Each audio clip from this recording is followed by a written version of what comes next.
नमस्कार साथियों, हम श्री अरविंद आश्रम की दिल्ली शाखा में हैं और यहाँ से आपको जोड़ते हुए इस महीने की उन अनुभूतियों को आपके साथ साझा करना चाहते हैं जो संभवतः आपके दिल को भी कहीं ना कहीं छुएगी। हम जानते हैं कि श्री माँ ने जन्मदिन को कितना महत्वपूर्ण बताया है।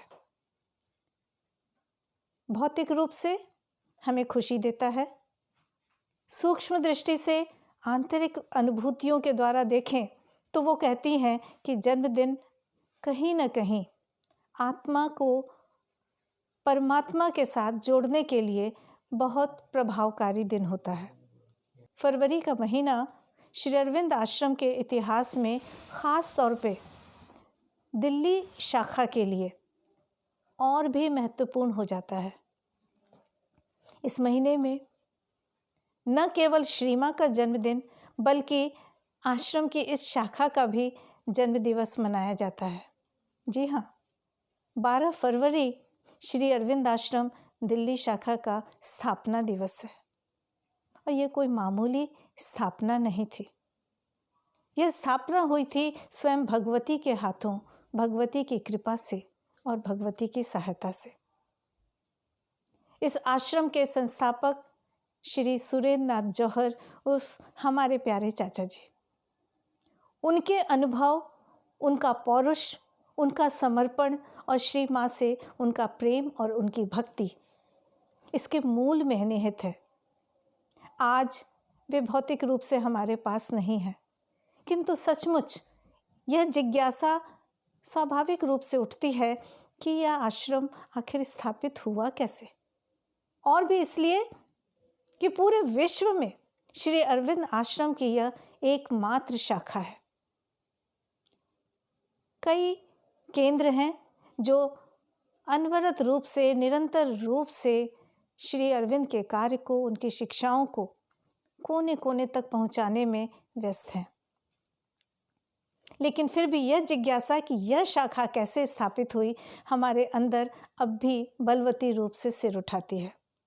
इसको जानने के लिए हमारे पास स्वयं तारा दीदी उपस्थित हैं और हम उनसे जानना चाहेंगे कि उन्होंने इसके बारे में क्या सुना। तारा दीदी, आपसे हम जानना चाहते हैं। मैं तो इधर थी ही नहीं तब। 1956 में तो मैं पौंडीचेरी में ही थी। जी हाँ। और मैं इधर आई हूँ उसके 20 साल बाद, 1976, जब 1973 में मदर ने अपना शरीर छोड़ा, उसके 3 साल बाद मैं दिल्ली पहुंची हूँ। वो पीरियड मुझे ज़्यादा कुछ पता नहीं है। मैं अपने पिताजी के लफ्ज़ों में मैं पढ़ देती हूँ जो उन्होंने बोला है। The momentous day. Every moment lived with aspiration lays the foundation of a glorious future. The seed that flowered into Sri Aurobindo Ashram Delhi branch awaited its time and place for fruition. It was sowed at a decisive moment in time. Sri Surendranath Jauhar had procured a vast expanse of waste land which lay fallow for many years.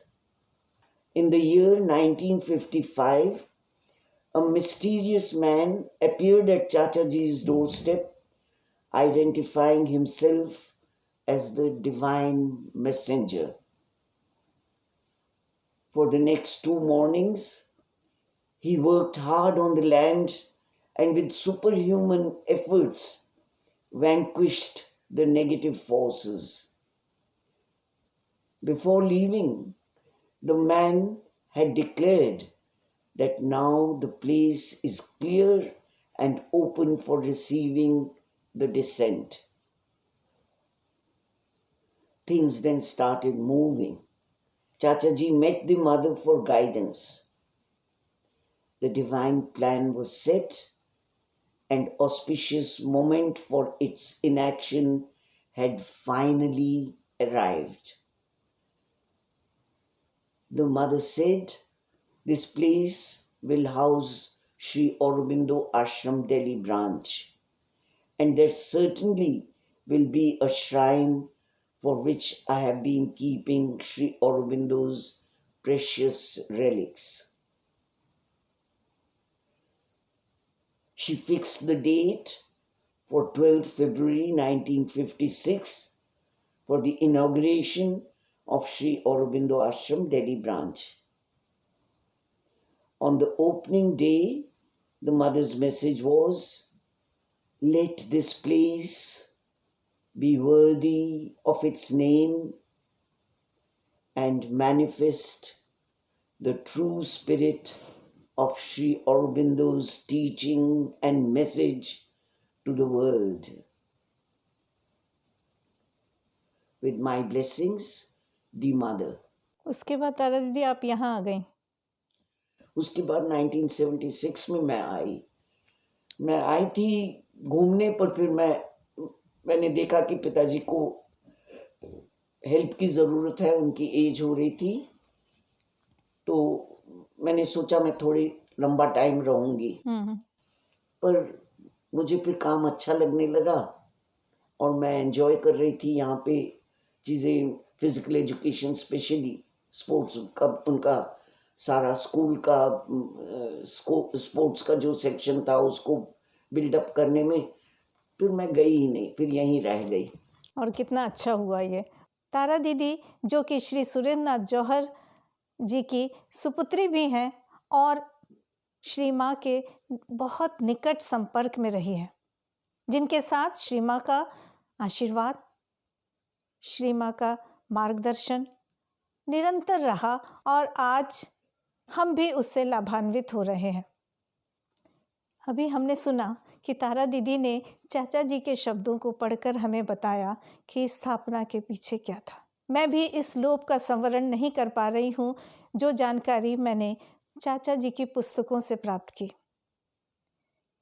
सचमुच में अपने रोए खड़े कर देने वाला अनुभव है कि किस प्रकार भगवती जब किसी कार्य को अपने हाथों में ले लेती हैं तो कितनी भी प्रबल विरोधी शक्तियां हों, वे उनके कार्य को रोकने में असमर्थ हैं।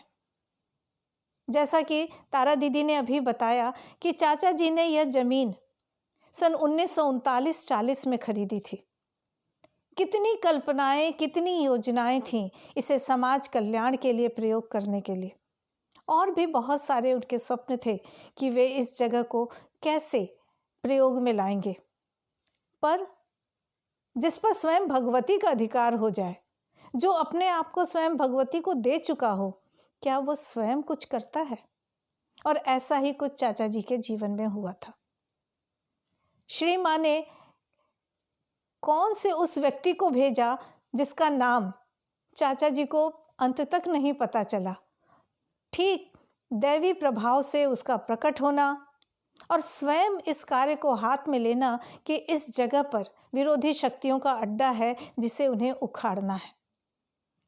और उन्होंने किस प्रकार 2 दिन के अनवरत प्रयास से विरोधी शक्तियों को यहाँ से समूल प्रस्थान करने के लिए बाध्य कर दिया। और अचानक चारों तरफ से बंजर, उजाड़, नीरव इस भूतहा जगह पर लोगों का आगमन शुरू हो जाता है। क्या ये सब दिव्य कार्य के लक्षण नहीं हैं? हम सब भाग्यशाली हैं कि उस प्रांगण में हैं और आज आपसे बात कर रहे हैं, अपना जीवन यहाँ पर श्री माँ की कृपा और प्रेम को अनुभव करते हुए बिता रहे हैं। मुझे भी याद आता है चाचा जी का एक अनुभव, जब वो कहते हैं कि श्री माँ ने मुझे लूट लिया। वो कहते हैं कि ये जो आज ध्यान कक्ष हम देख रहे हैं, इसको मैंने सोचा था मेरा एक दरबार होगा जहाँ मैं शान से बैठूंगा। एक तरफ लोग आने जाने वाले होंगे जो मुझसे बैठकर बातचीत करेंगे, नीचे तहखाना होगा जहाँ संपदा रखने के लिए पूरा इंतज़ाम होगा, मेरी संपत्ति वहाँ रहेगी। कितने स्वप्न देखे थे, लेकिन वो कहते हैं श्री माँ ने सब कुछ ले लिया और मुझे यहाँ का चौकीदार बना दिया। अंत में धीरे से वे कहते हैं कि इससे भी बड़ा सौभाग्य क्या होगा कि जिसे स्वयं भगवती ने आकर ले लिया।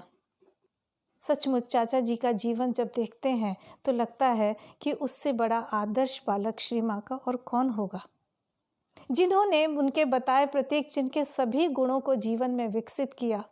माँ को सब कुछ दे दिया और माँ ने न केवल उनका दिया हुआ सब ग्रहण किया बल्कि स्वयं को भी तो दे दिया था। कितनी जगह माँ ने कहा, सुरेंद्र तुम क्यों चिंता करते हो, मैं तुम्हारे साथ हूँ, तुम्हारे साथ मेरी कृपा है। तो साथियों, श्री अरविंद आश्रम की यह स्थापना हमारे लिए वो मील का पत्थर है जहाँ आकर एक आशा जगती है कि हम योग पथ के इस मार्ग पर चलने की तैयारी कर सकते हैं, उस पर आगे बढ़ सकते हैं और निरंतर श्री माँ के कार्य में अपना जीवन अर्पित करेंगे। और साथ ही ये अभीप्सा करते हैं या चाहते हैं कि अधिक से अधिक लोगों को श्री माँ के इस योग पथ की जानकारी मिले, प्रेरणा मिले और सारा विश्व एकजुट होकर श्री माँ और श्री अरविंद के कार्य को करने में अपना जीवन लगाने लगे, अपना सहयोग देगा, जिसके बिना पूर्ण योग का भौतिक रूप से यहाँ पे स्थापित होना संभव नहीं है। नमस्कार।